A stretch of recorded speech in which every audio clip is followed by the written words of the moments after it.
Absolument. C'est la première fois que les États-Unis d'Amérique convient l'Union africaine dans son ensemble pour parler de trois thèmes, n'est-ce pas, de la gouvernance, l'avenir de l'Afrique et la paix et la sécurité en Afrique. Ce sont sommairement les trois grands euh, thèmes qui nous ont réunis et la participation était très très importante et les débats ont été, si vous voulez, fructueux et francs et nous avons vu euh, chez le président Obama et son administration une volonté réelle d'accompagner le continent africain dans sa quête vers un mieux-être, vers une participation dans le développement global. Et, et le secteur privé américain aussi a montré sa disponibilité à investir aussi bien dans les transports, la logistique, l'énergie, l'industrialisation du continent, et, et l'ensemble, si vous voulez, des activités industrielles, la santé, l'éducation. Et nous pensons que dire, c'est un bilan très très positif.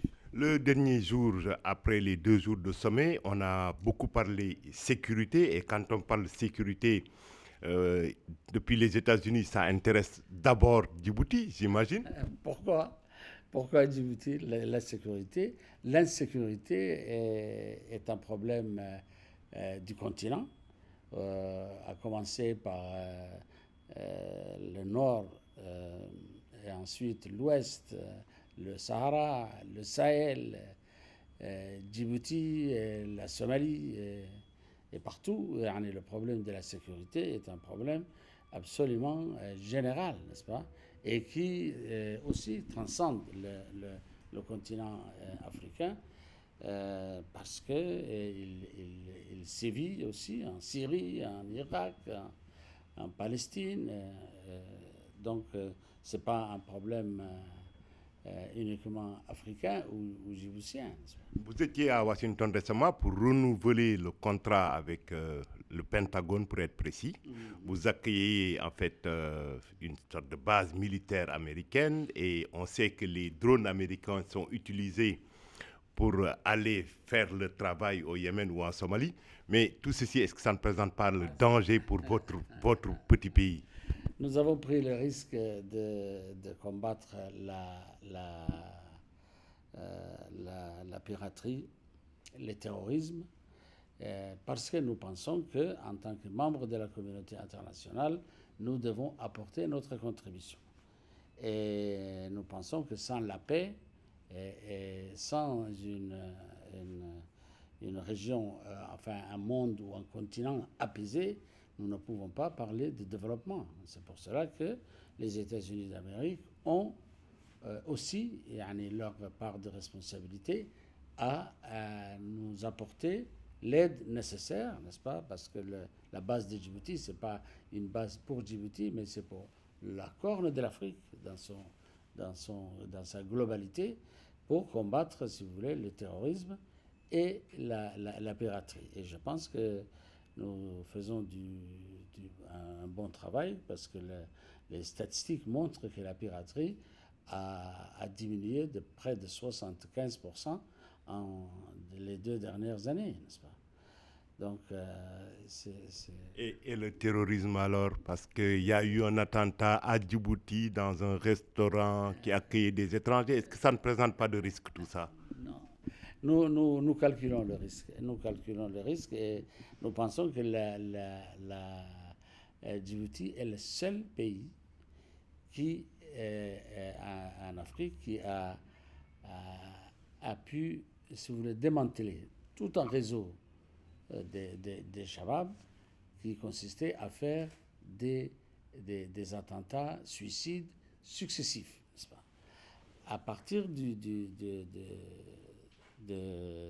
ce coup qui a été exécuté à Djibouti, comme vous dites, et qui a fait comme victime les deux kamikazes plus une personne, n'est-ce pas? Nous avons pu retracer l'ensemble des organisateurs, de la logistique, de tout le matériel qui ont servi de l'explosif, et nous avons pu pourchasser les organisateurs jusqu'à Mogadiscio et les faire venir devant le tribunal djiboutien. Ils sont en train d'être enquêtés à Djibouti.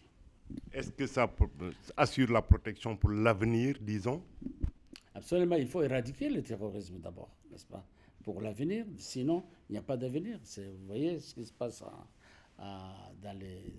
Irak, ce qui se passe en Libye, ce qui se passe un peu partout, et ce qui a failli se passer en Égypte, n'est-ce pas? Il faut éradiquer complètement le terrorisme. Et vous croyez que ce sera possible en Somalie? Parce que les Chebab, ils sont encore actifs. Hein? Ils sont dans leur dernier retranchement maintenant. Ça, vous pouvez me croire. Bon, je ne saurais terminer sans parler un peu de politique. Il y a tout le temps des dissensions avec l'opposition. Il y a des opposants qu'on arrête, qu'on libère. Alors, comment ça se passe? Nous sommes en train de régler nos problèmes sans, si vous voulez, sans intervention étrangère. Et nous sommes, d'ici les semaines qui viennent, vous entendrez d'autres bonnes nouvelles, Inch'Allah. Lesquelles? Ah ben, une réconciliation, si vous voulez, un dialogue inclusif qui pourra, si vous voulez, faire créer un climat de sérénité sur le plan politique. Ma dernière question, vous êtes musulman, on voit l'État islamique d'Irak, ce qu'ils font en Irak, on voit ce que font les Chebab en Somalie, on voit ce qui se passe en Libye. En tant que musulman, quel est le message que vous adressez aux autres musulmans? Mauvaise lecture de l'islam font ces gens-là. Ce sont des gens qui trompent les musulmans, trompent la religion, trompent Dieu. Dieu n'a jamais autorisé les crimes entre musulmans. Jamais. Il a toujours refusé à ce qu'un musulman puisse attenter à la vie d'un autre musulman.